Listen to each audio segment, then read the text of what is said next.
Morning, kids. So I had a friend ask me a few things about the seats that we have in semi trucks. I've got a new bunch of people that watch the channel, and they told me that they'd only been in a semi truck once, and like it was their uncle's truck, and they were a kid, and they said it was so cool that the seat like bounced up and down. Like why don't seats do that in cars? You know, the biggest reason is that trucks ride a lot rougher than cars. But he asked me to show how our seats are made. You know, what do we do? What do we do to make the drive more comfortable? Most of us do, you know, 5 and upwards of 700 miles a day.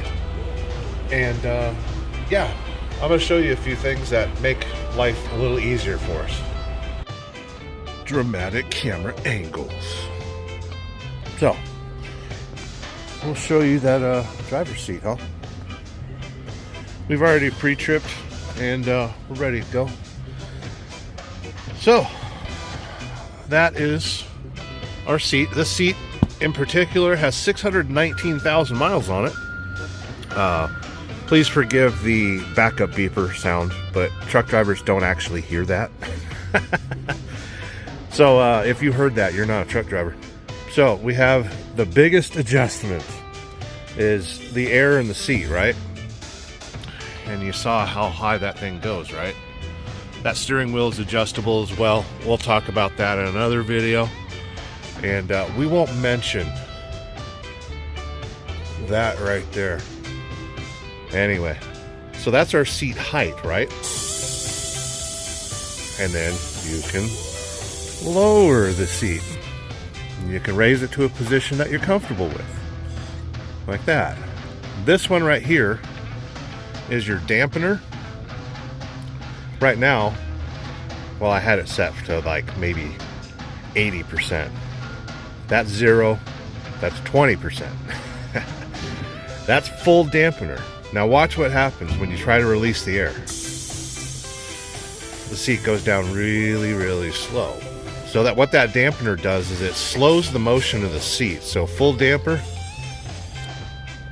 see how it slows the motion of the seat down? For some people that are sensitive to motion and get car sick, it helps to use that dampener to slow the motion of that seat, you know, bouncing up and down the road. So you got that. Some of us who have really fancy trucks will have more than just these two buttons. This is just our lumbar. I believe that one's the lower one, that one's the upper one. Every truck manufacturer has different seats, and you'll see an array of you know, heated and cooled and lumbar and bolster, and there's all sorts of different things. This is a stock Cascadia, and it's just got the Cascadia seats. This little button right here is to adjust the back of the seat. Right there. So you can get your angle right. Truck drivers tend to sit a little bit more upright, and that's actually better for your back than leaning. And then on the front of the seat, this one's got a sheepskin cover on it because they used like synthetic leather, and it doesn't age very well. So, you know, you just put a seat cover on it and you don't have to worry about looks. This right here is a switch that a lot of people don't know about. And what it does, let's say you got your seat set at the height that you want. This is a lock, and it locks a slider, a rocker slider. So this seat, it won't really show it here. The seat, when you're sitting in it, is now free to move back and forth. I'm pretty sure it's unlocked. Yeah, so that right there is completely locked in. When you unlock it and allow that seat to slide back and forth, it won't slam against you while you're going down the road. Because keep in mind, on the back of the truck here, we've got these airbags and those shocks. And the cab of this truck, whether you know it or not, on the front, up underneath the cowl, is two little bearings that the cab rides on. So as you're going down the road, that cab is doing that, the back of the cab. And when you do that, your seat tends to fall back when you're hitting the big bumps. So if you have your seat slider set, the seat will help cushion that that motion as well. So that's the seat slider lock. Any of you that have back troubles, give that a try. Release it, and then you've got to set the seat kind of at a perfect angle to balance yourself, and that seat will just move. It moves maybe 2 inches at the most. It'll help your back. The second one on the front of the seat adjusts the length of the cushion. I'm a tall person, I'm about 6'2".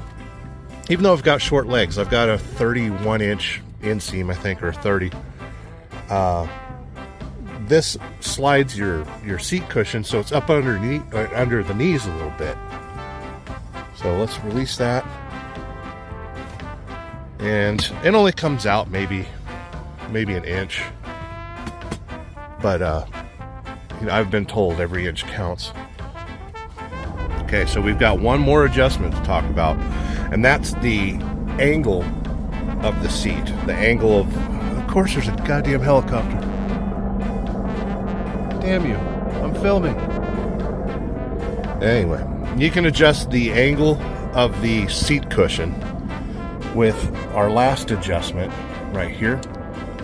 Let's see if I can do it on camera like a pro.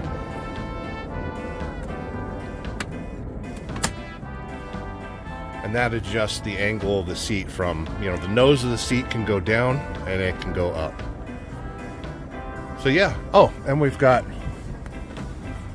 these little adjustable armrests.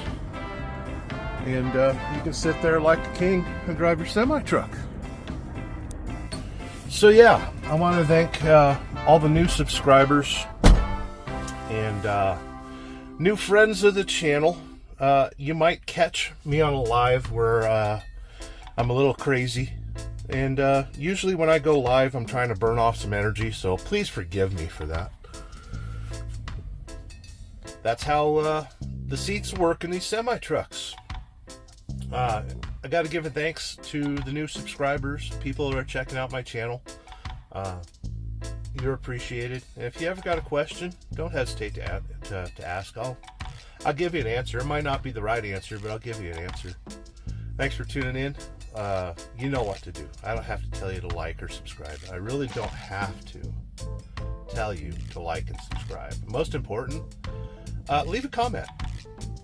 My channel is all about engagement. I like to interact with people, and like I said, if you need some help, reach out.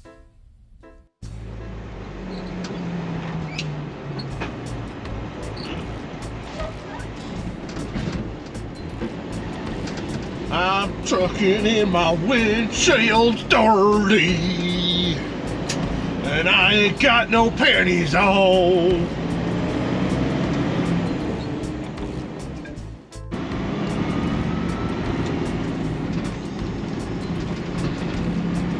If you're driving around Salt Lake, you better have air in your seat.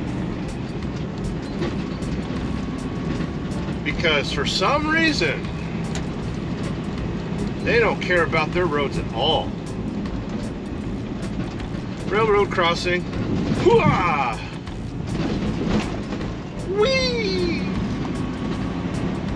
Fix your roads, Salt Lake!